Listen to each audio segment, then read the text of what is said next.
ঢাকা ১৭ আসনে কার জনপ্রিয়তা বেশি দেখছেন, তারেক রহমান নাকি ডক্টর খালেদুজ্জামান?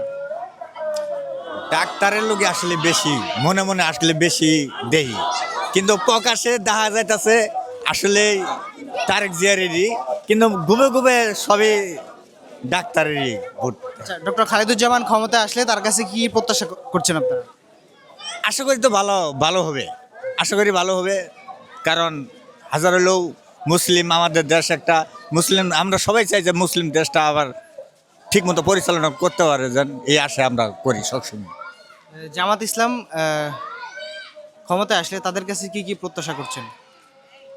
আমরা জামাত ইসলাম আমাদের রাস্তাঘাট যাতে একটু বেভদ্রটা কমে, যেভাবে আমরা চলাচল করি, যে চক্রবর্তীতে আমরা এই সামালগুলা দিতে কষ্ট হয়ে যায়।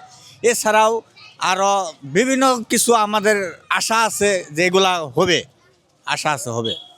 আচ্ছা, আপনার কি মনে হয় যে জামাত ইসলাম ক্ষমতায় আসলে বাংলাদেশ চাঁদাবাজ মুক্ত হবে? হ্যাঁ, অবশ্যই মুক্ত হবে, এটা মুক্ত হবে, চাঁদাবাজ মুক্ত হবে, ছিনতাইকারী মুক্ত হবে। এগুলো আমরা আশা করি যে মুক্ত হয়ে যাব।